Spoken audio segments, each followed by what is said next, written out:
Hello my CA aspirants. So in today's video I will be sharing my formula that helped me to score 79 in audit in May 2024. So if you are the one who is aiming for an exemption in audit, this video is for you. Tip number 1, cover the ICAI module thoroughly, all the case studies, all the questions, in fact the chapters you have to read line by line. You don't have to learn all the things, but at least read it and have a broad understanding about the topics which falls in C category. One of the things that I highly recommend you guys is that do not leave any chapter unless and until it's high time. Like you cannot cover a whole chapter 1 or 2 days before the exam, 1 or 2 days before the exam. You have to focus on what you have done. You have to revise it. You don't have to do something new. But if you have time, or if you are someone who is aiming to score very good marks, you have to do each and every chapter. Let me give you my example.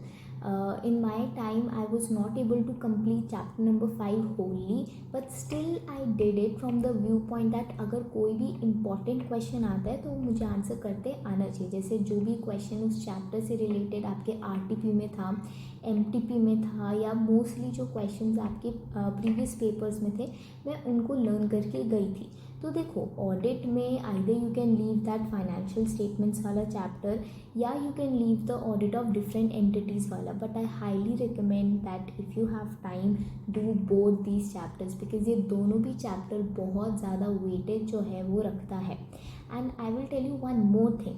When it comes to chapter number 5, audit of special items of financial statements, तो उसमें आपको advance accounting के भी concepts जो है वो दिमाग में रखने पड़ेंगे. Like if you see May 2024 का paper, you will observe that there was this inventory वाला क्वेश्चन, एंड दैट इन्वेंट्री वाला question was not related to audit, but it was related to accounting standard 2 AS2. So if you are the one who is giving both the groups in first attempt only, तो it will be good for you कि आपने एक group का पढ़ा होगा तो आपको दूसरे ग्रुप के पेपर में काम आएगा. बट अगर आप एक ऐसे बच्चे हो जो सिर्फ ग्रुप 2 ही दे रहा है, तो आपको थोड़ा बहुत तो एडवांस अकाउंटिंग के कंसेप्ट्स भी रिवाइज करने पड़ेंगे. The most common questions I have been asked is कितनी बार रिवीजन करना चाहिए. देखो, I will say that if you are a person who believes in quality over the quantity of time, I would say you 2 revisions are enough. Like I did 1 or 2 revisions and it was enough for me. So आप 2 revisions करो, 2 revision के साथ साथ writing practice करो and then अपने आप test दो. Now the question arises कि टेस्ट कहाँ पे दे. कोचिंग से जो टेस्ट आते हैं वो दे, टेस्ट सीरीज़ परचेज करें. इन माई पर्सनल ओपिनियन मैंने टेस्ट सीरीज़ परचेज़ की थी, बट मुझे उसका कोई फ़ायदा नहीं हुआ. आई फील दैट मेरे जो 4-5 हज़ार रुपये गए थे वो फालतू में गए थे, क्योंकि the paper they design is copy paste of the module questions. तो अगर आप मॉड्यूल के क्वेश्चन उठाओ, राइटिंग प्रैक्टिस करो, सेल्फ चेक करो, तो इनफ है. तो टेस्ट सीरीज़ आप मत लो, आप कोचिंग के टेस्ट दो, क्योंकि वो कोचिंग की फीस में इंक्लूडेड होते हैं, एंड आप खुद से भी अपने टेस्ट दे के सेल्फ चेक कर सकते हो.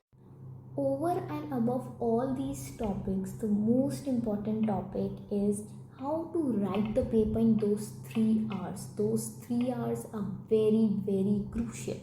आपको अपना पेपर टाइम पे कंप्लीट करना है. If you are completing 100 marks of paper, then कोई चांस होता है कि ऐसे आपको पास करें. तो मैंने मैंने दोनों भी ग्रुप्स दिए थे, तो दोनों भी ग्रुप्स में मैंने हर एक सब्जेक्ट में 100 मार्क्स का पेपर एटलीस्ट अटेम्प्ट किया था. तो हमेशा आप कोई भी एग्ज़ाम दे रहे हो, हमेशा यही एम करो कि आपको पूरा पेपर अटेम्प्ट करना है, 100 मार्क्स ऑफ पेपर अटेम्प्ट करना है. और अगर आपको कोई क्वेश्चन नहीं आ रहा है, आप उसकी स्पेस छोड़ दो, एंड जब लास्ट में आपका पूरा पेपर हो जाए तो आप उस क्वेश्चन पे आके जो भी आपको लगता है कि ये पर्टिकुलर आंसर हो सकता है, आप वो लिखो. ऑडिट में using the keywords is a key to success. Yes, you heard it right. जब मैंने अपनी आंसर शीट को एनालाइज किया, I have found the thing that examiner goes behind the keywords, not the length of your answer. तो if you have written the correct keywords that matches with the module के words, then only you will get your marks. So that's why in the very first point I told you that do your module thoroughly. Your exams are now approaching. I won't say that start from the scratch, but you know that which topics falls in A category. So focus on those A categories. Don't go to C category questions because बहुत कम chances है कि वो questions आ सकते हैं. So I will be sharing my checked answer sheet of audit, so you can see from that कि मैंने अपना paper कैसे प्रेजेंट किया है, कैसे अंडरलाइन किया है. बट अगर आपके पास अंडरलाइनिंग वगैरह का टाइम नहीं भी होता है तो कोई बात नहीं, but at least underline the keywords. And last but not the least is that do not have any speculations that May 24 का ऑडिट का पेपर बहुत ईजी था तो सितंबर में ICAI बहुत टफ देगा. ऐसा स्पेकुलेशन सच नहीं होता है. May 24 में ये स्पेकुलेशन था कि ऑडिट बहुत टफ आएगा, बट ऑडिट आया सबसे ईजी. तो आप कुछ भी दिमाग में सोच के मत जाओ, just do your best. And audit में आपको राइटिंग स्पीड बढ़ानी पड़ेगी एंड राइटिंग प्रैक्टिस करनी पड़ेगी. 12 से एग्ज़ाम है, अभी भी आपके पास काफ़ी टाइम है, तो आप राइटिंग प्रैक्टिस पे फोकस कर सकते हैं.